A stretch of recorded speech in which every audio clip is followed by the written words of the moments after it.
Le titre du message de ce matin est le suivant: quand nos états d'âme viennent troubler notre foi. Quand nos états d'âme viennent troubler notre foi.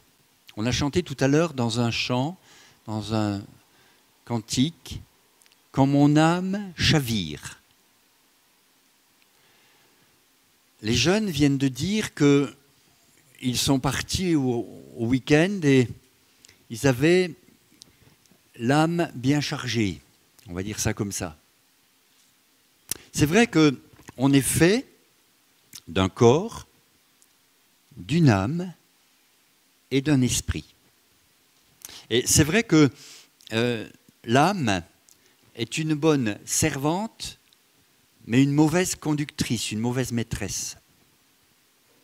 L'âme, et quand elle est soumise à l'esprit, une bonne servante. Mais laissez votre âme conduire votre vie, c'est la catastrophe. Dieu nous donne son esprit, Dieu nous donne bien sûr sa parole, éclairée par son esprit, pour que notre âme puisse, marcher avec le Seigneur. J'ai aussi apprécié le don spirituel tout à l'heure qui disait « Viens dans ma présence, viens dans ta chambre, je t'attends dans ta chambre ». Parce que, effectivement, on va voir que c'est là justement que Dieu nous attend.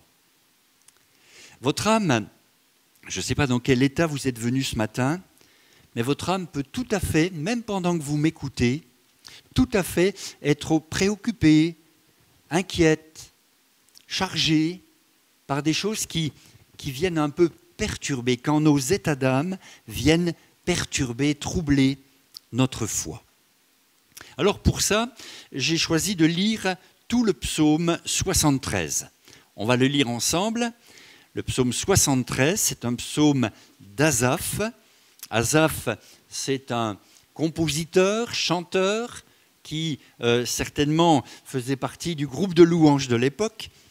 Et voilà ce qu'il écrit. « Oui, Dieu est bon pour Israël, pour ceux qui ont le cœur pur. Toutefois, mon pied allait fléchir, mes pas étaient sur le point de glisser, car je portais envie aux insensés en voyant le bonheur des méchants. Rien ne les tourmente jusqu'à leur mort, et leur corps est chargé d'embonpoint. Ils n'ont aucune part aux souffrances humaines. Ils ne sont point frappés comme le reste des hommes. Aussi l'orgueil leur sert de collier, la violence est le vêtement qui les enveloppe, l'iniquité sort de leurs entrailles, les pensées de leur cœur se font jour, ils raillent et parlent méchamment d'opprimés, ils profèrent des discours hautains, ils élèvent leur bouche jusqu'aux cieux et leur langue se promène sur la terre. Voilà pourquoi son peuple se tourne de leur côté. Il avale l'eau abondamment et il dit « Comment Dieu saurait-il? Comment le Très-Haut connaîtrait-il » Ainsi sont les méchants, toujours heureux. Ils accroissent leur richesse. C'est donc en vain que j'ai purifié mon cœur, que j'ai lavé mes mains dans l'innocence. Chaque jour, je suis frappé. Tous les matins, mon châtiment est là. Si je disais, je veux parler comme eux, voici, je trahirais la race de tes enfants. Quand j'ai réfléchi là-dessus pour m'éclairer, la difficulté fut grande à mes yeux, jusqu'à ce que j'eusse pénétré dans les sanctuaires de Dieu. Et que j'eusse pris garde au sort final des méchants. Oui, tu les places sur des voies glissantes, tu les fais tomber et les mets en ruine. Et quoi? En un instant, les voilà détruits. Ils sont enlevés, anéantis par une fin soudaine. Comme un songe au réveil, Seigneur, à ton réveil, tu repousses leur image. lorsque mon cœur s'aigrissait et que je me sentais percé dans les entrailles, j'étais stupide et sans intelligence. J'étais à ton égard comme les bêtes. Cependant, je suis toujours avec toi. Tu m'as saisi la main droite. Tu me conduiras par ton conseil, puis tu me recevras dans la gloire. Quel autre ai-je au ciel que toi? Et sur la terre, je ne prends plaisir qu'en toi. Ma chair et mon cœur peuvent se consumer. Dieu sera toujours le rocher de mon cœur et mon partage. Car voici, ceux qui s'éloignent de toi périssent. Tu anéantis tous ceux qui te sont infidèles. Pour moi, m'approcher de Dieu, c'est mon bien. Je place mon refuge dans le Seigneur l'Éternel, afin de raconter toutes tes œuvres. Amen. Voilà un psaume très intéressant qui vient d'un psalmiste qui a le courage, et c'est le premier point que j'aimerais souligner pour chacun de nous, il a le courage d'ouvrir son cœur. Il a le courage de dire les choses. Il est très honnête, il est franc, il est vrai. Il ne joue pas à la religion. Il ne vient pas au culte en disant ça va, avec le sourire accroché aux oreilles, alors que intérieurement, il a des luttes, il a des problèmes, il a des questions. Et j'aime particulièrement les psaumes parce que justement, les psalmistes avaient cette capacité d'ouvrir leur cœur et de dire ce qui se passe à l'intérieur. Mon frère, ma sœur, ne fais pas de la religion ce matin. Ne joue pas à la religion. On n'est pas au théâtre.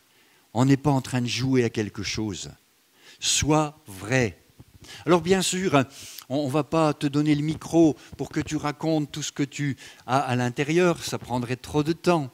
Et puis il faut une certaine pudeur quand même pour parler des choses intérieures. Mais le psalmiste, lui, qui a vécu il y a si longtemps, il dit des choses qui sont tout à fait actuelles.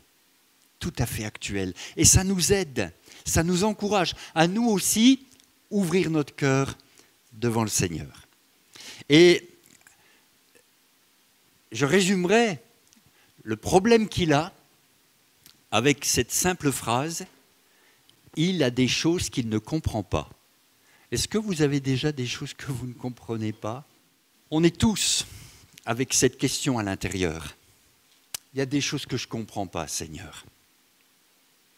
Il le dit, il l'avoue, et même, j'ai envie de dire, il le dit au Seigneur.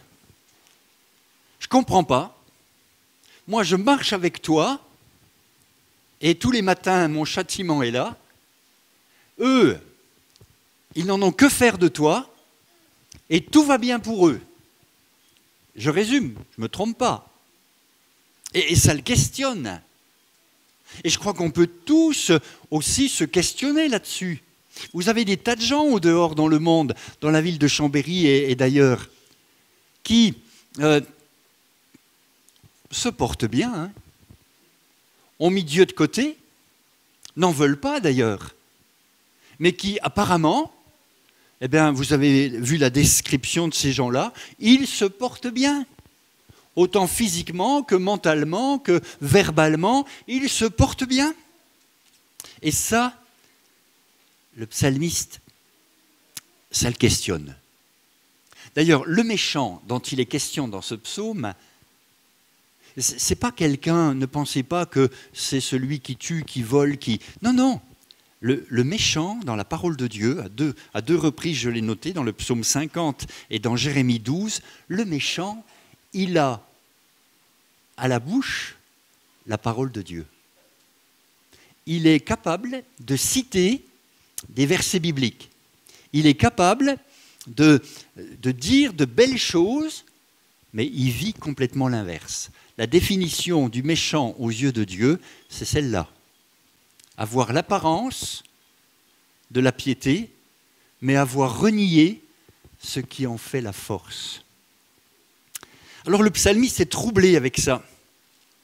Et j'avoue que à plusieurs reprises, que ce soit dans ma famille, que ce soit dans le ministère, que que ce soit, comment dire, dans la vie professionnelle. Avant d'être pasteur, j'ai travaillé en banque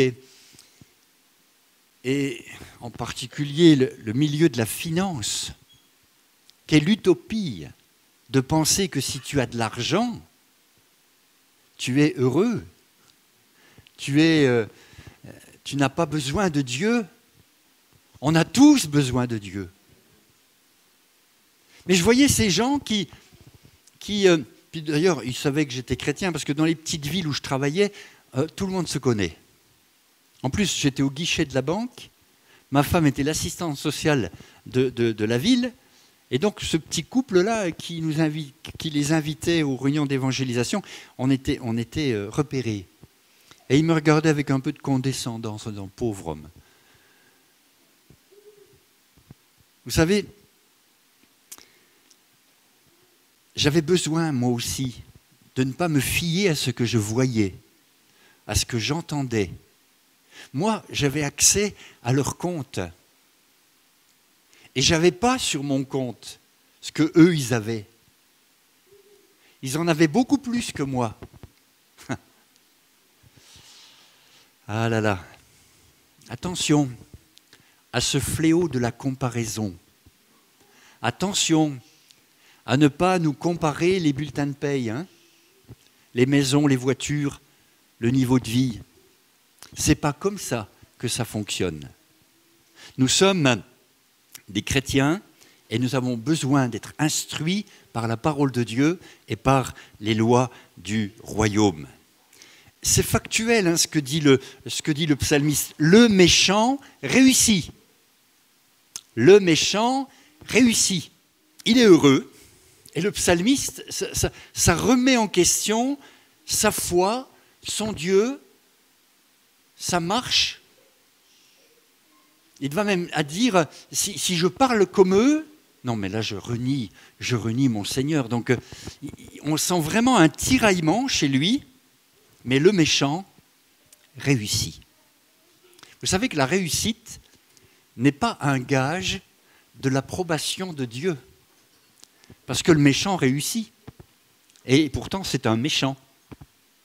C'est un homme qui ne veut pas de Dieu. Alors, allons un peu plus loin. J'espère vous avoir rejoint dans ces questionnements du psalmiste. Et j'espère que ça vous concerne un petit peu. Ton âme, elle a besoin ce matin de trouver une réponse. Et tu vas la voir, la réponse, parce qu'elle vient. Mais je bénis Dieu, parce que sa parole est actuelle, sa parole répond aussi à mes questions. Le psalmiste, finalement, a une vision incomplète des choses. Et est-ce que vous avez remarqué que plus il reste là-dedans, plus son langage devient défaitiste, découragé et amer. Plus tu restes avec cette question devant le nez, plus tu vas, comme une spirale qui t'aspire vers le bas, plus tu vas décliner.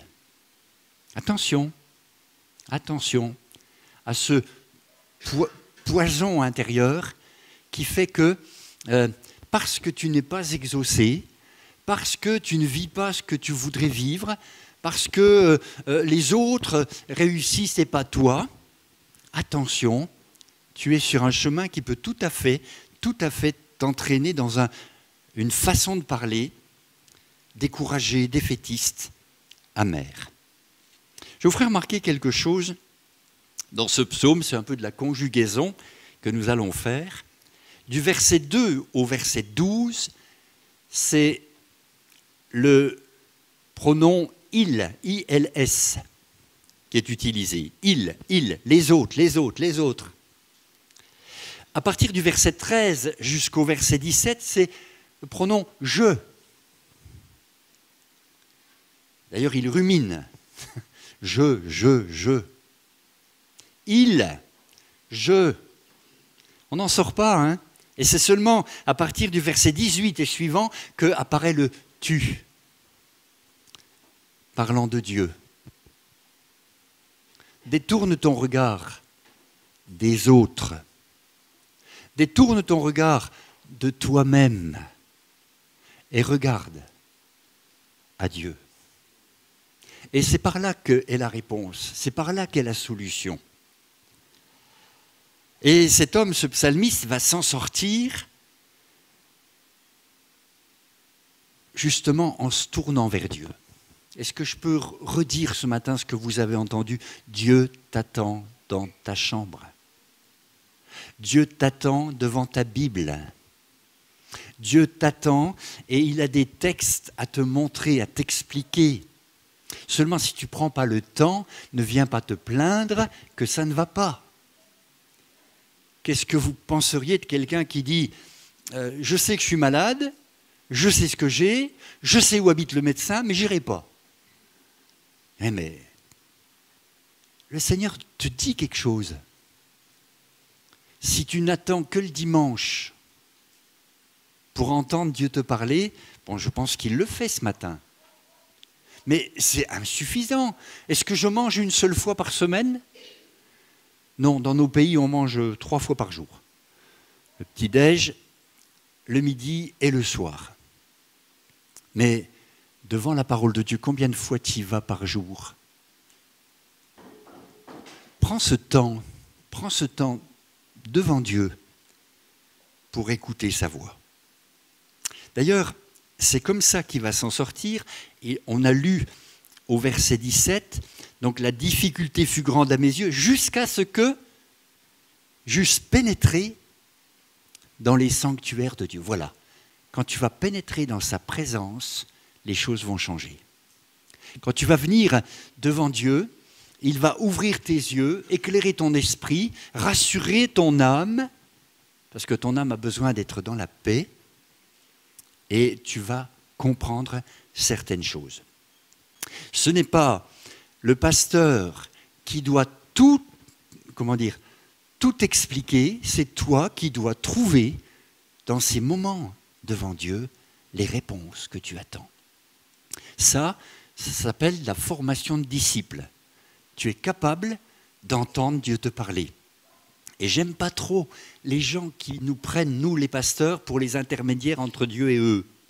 Pasteur, qu'est-ce que vous avez à me dire? J'ai rien. J'ai rien à vous dire, parce que vous avez 2 oreilles pour écouter le Seigneur. Alors allez dans votre chambre et écoutez Dieu. Bien sûr qu'on est là, dans notre ministère, mais pour encourager les hommes et les femmes que vous êtes, les frères et sœurs que vous êtes, à devenir capables d'entendre Dieu vous parler, capables d'ouvrir votre Bible et de la comprendre avec l'aide du Saint-Esprit. Il faut que vous deveniez des adultes, il faut que vous soyez matures, il faut que vous puissiez en aider d'autres d'ailleurs. Un disciple fait d'autres disciples. Mais à faire reposer tout le travail sur un homme, le pasteur, c'est une grande erreur. Alors que chacun de nous est appelé à grandir dans le Seigneur. Alors je vais développer maintenant une expression qu'on a trouvée dans la lecture de ce psaume, au verset 24, je crois, oui c'est ça, 23 et 24. « Je suis toujours avec toi, tu m'as saisi la main droite, tu me conduiras par ton conseil, puis tu me recevras dans la gloire. » Et je voudrais terminer avec ça. Il y a 3 verbes ici qui sont tellement importants. Tu m'as saisi, tu m'as conduit et tu vas me recevoir. Saisi, conduit, reçu. Si vous ne retenez que 3 choses ce matin, c'est ces 3 mots-là. Saisi, conduit, reçu. Alors, pour en parler un petit peu, on va aller voir d'autres textes. Tu m'as saisi. C'est l'apôtre Paul qui, dans Philippiens 3,12, dit « Moi aussi, j'ai été saisi par Jésus-Christ ». Il est sur son cheval, il arrive dans la banlieue de Damas pour arrêter tous les chrétiens, et là, une lumière en plein midi, hein, plus grande que celle du soleil. Et le Seigneur qui lui dit, donc il tombe de son cheval, enfin je pense que le cheval se cabre, Saul de Tarse tombe par terre, et puis là par terre, c'est pas très noble hein, pour un gars qui vient avec les lettres de Jérusalem pour arrêter les chrétiens, là par terre, qui es-tu? Je suis Jésus, que tu persécutes. Dans ce que les jeunes ont dit tout à l'heure, ils ont simplement dit que pendant ce week-end, ils ont été saisis. Saisis. Saisis par Jésus. Acceptes-tu que Jésus te saisisse? Alors, il saisit la main droite hein, dans le psaume. C'est vrai que la main droite me parle de mon activité.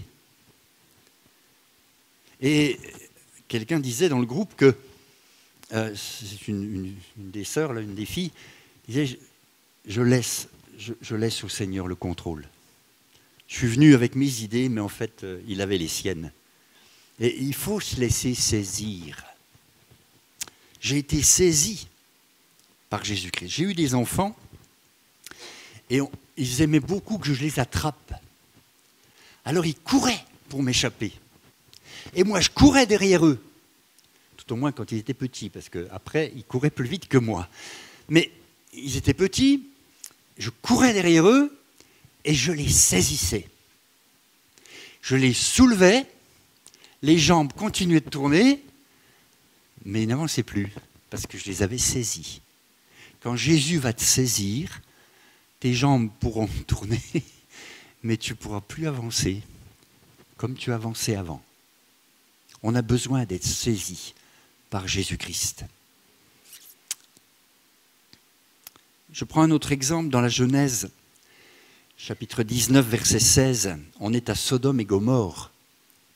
Et le texte dit, les hommes, plutôt les anges, le saisirent par la main, car l'Éternel voulait l'épargner.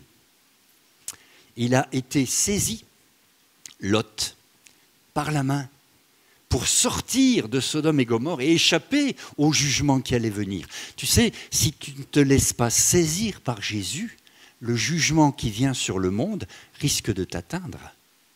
Mais si tu laisses Jésus te saisir, il te fera échapper au jugement qui vient. Lot a été sauvé. La Bible dit, « Sortez du milieu d'elle, mon peuple. » Sortez. Et à deux reprises, au moins c'est écrit, dans Hébreu, je crois qu'il relate, l'auteur relate, « Le jour où je les ai saisis par la main pour les faire sortir du pays d'Égypte. » Dieu a pris son peuple en Égypte et l'a saisi et l'a fait sortir. Dieu est capable de faire sortir des centaines de milliers de personnes, de les faire traverser la mer Rouge et de les délivrer de Pharaon. Voilà notre Dieu. Quand il te saisit, ce n'est pas pour t'écrabouiller. Quand il te saisit, ce n'est pas pour te faire du mal. Quand il se saisit, c'est pour te délivrer. C'est pour te donner la liberté. Quand il te saisit, c'est pour te faire échapper à cette vie. Sodome et Gomorrhe, c'est comme aujourd'hui, quoi, hein, vous voyez.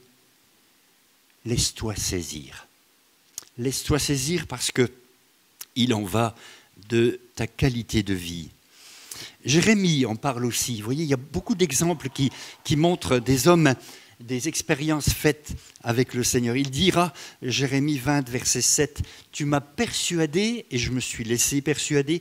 Tu m'as saisi et tu m'as vaincu. » C'est dans cette dimension spirituelle nouvelle que Jérémie va être introduit. Quand il va être saisi. Je pense aussi à Jacob, au torrent de Jabbok. Il est saisi, hein, et il est vaincu. Et au matin, il boite. Il ne peut plus marcher comme avant, il ne peut plus s'enfuir. Ésaü vient à sa rencontre, et c'est des rendez-vous des fois qu'on essaye d'éviter. Il a été saisi, il a été vaincu. Vous savez, si vous ne vous laissez pas saisir, je mets en doute votre obéissance. Est-ce que vous pouvez dire que vous obéissez à Jésus s'il ne vous a pas saisi? S'il ne peut pas vous saisir et vous transporter là où vous, peut-être vous ne voulez pas aller, mais où il veut que vous alliez. Je lis encore, avant de passer à la suite, que David a été saisi par l'Esprit à plusieurs reprises dans sa vie. Et que l'onction qu'il avait reçue de Samuel, l'Esprit de Dieu, à partir de ce jour-là, saisit David, et à partir de ce jour-là et dans la suite. Ce sera bientôt la Pentecôte sur le calendrier. Mais nous, les pentecôtistes, la Pentecôte, c'est tous les jours. Et l'onction veut te saisir. L'autre jour, des amis sont passés nous voir de Valence. Ils vont changer de région et ils voulaient venir nous dire au revoir. C'était gentil à eux. Ils sont venus chez nous. Je leur ai fait visiter l'appartement. Et pour ceux qui connaissent l'appartement, il y a une pièce, un peu la pièce où on reçoit les amis, où on peut les héberger. Puis c'est aussi mon bureau. Et j'ai dit aux frères, avant de rentrer dans le bureau, je dis là, c'est là que je reçois l'onction. Alors il est rentré, puis il a fait un pas en arrière, il dit, ah oui, d'accord. Comme pour dire, il y a des moments comme ça, dans ta chambre, l'onction viendra. Tu vas voir, ce n'est pas réservé à certains pasteurs, c'est pour tout le monde. Je répandrai mon esprit sur toute chair. C'est important que tu sois saisi par le Saint-Esprit. Voilà un petit peu comment décliner ce premier mot. Puis ensuite, on a lu, tu m'as saisi, tu m'as conduit. Tu me conduiras par ton conseil. Vous avez vu que c'est par le conseil et pas par les ordres. Dieu ne donne pas des ordres. Jésus est appelé dans l'Ancien Testament le conseiller. Et moi, son pasteur, je vous donnerai des conseils, jamais des ordres. Vous n'avez pas besoin d'avoir des ordres. Fais ceci, fais cela, ne fais pas ceci, ne fais pas cela. Non, vous avez besoin de conseils pour apprendre à vous conduire.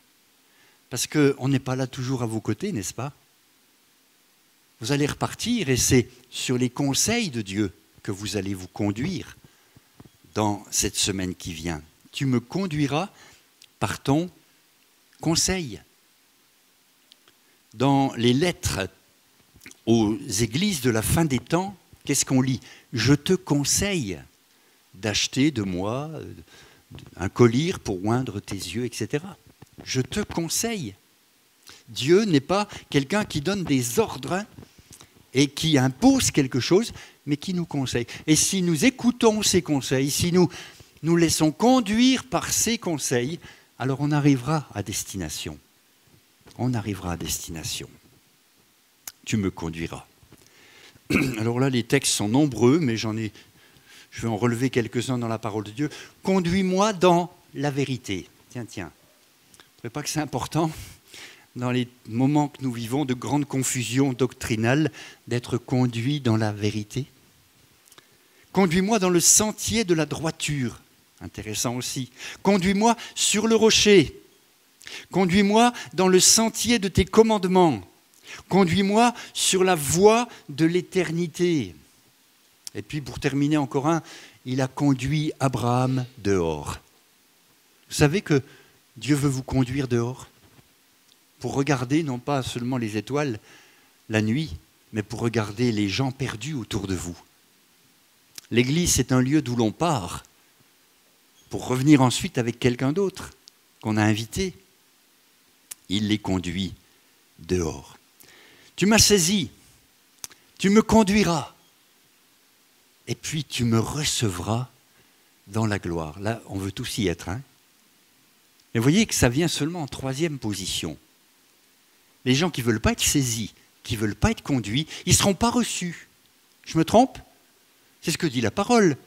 Saisis, conduit et enfin reçu dans la gloire. Ça nous parle de notre espérance. Vous savez, Étienne est le premier martyr.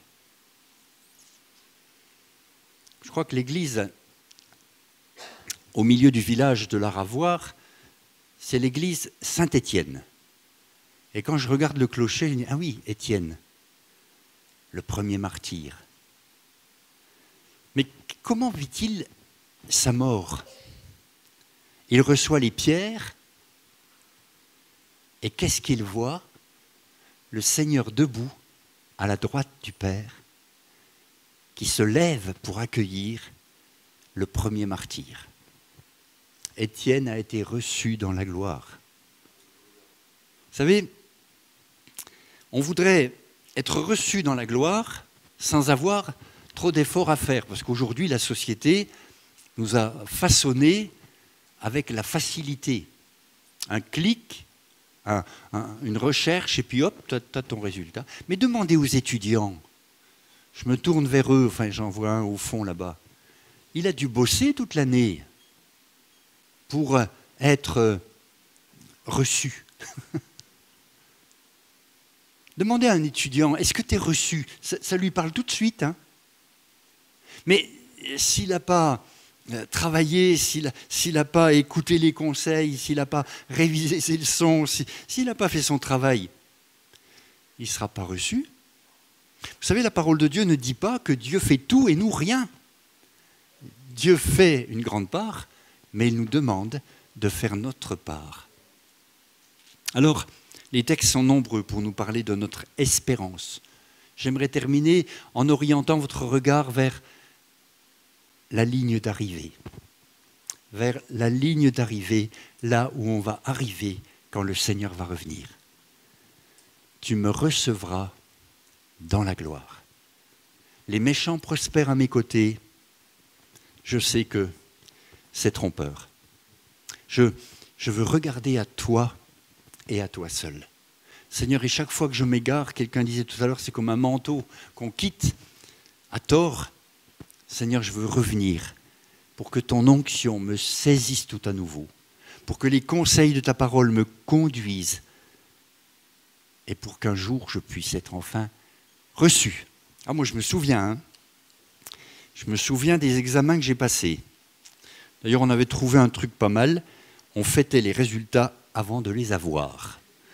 Comme ça, toute la classe venait à la fête. C'était rigolo, mais c'est quand même un peu trompeur, non? Tu fais la fête alors que tu n'as pas les résultats. Et on savait très bien qu'il y en avait qui allaient passer à la trappe. Et on ne voulait pas qu'ils ne profitent pas de la fête. Alors on faisait la fête avant d'avoir les résultats. Mais dans le Seigneur, tu seras reçu. Tu seras reçu. La vie éternelle que Jésus promet, ce n'est pas une fausse promesse. Tu seras reçu. Si tu crois dans ton cœur, tu seras reçu. Si tu obéis dans ta vie chrétienne, tu seras reçu. Si tu marches avec Dieu, malgré tes faiblesses, malgré tes questions, et je remercie Dieu pour ces psaumes qui sont là, et le psaume 73 n'est pas le seul, hein, mais merci pour ces états d'âme qui font que ma foi vacille, mon esprit est troublé, je me pose des questions, mais merci Seigneur, il y a des réponses. Je viens dans ta présence. Donne-moi les réponses dont j'ai besoin. Amen.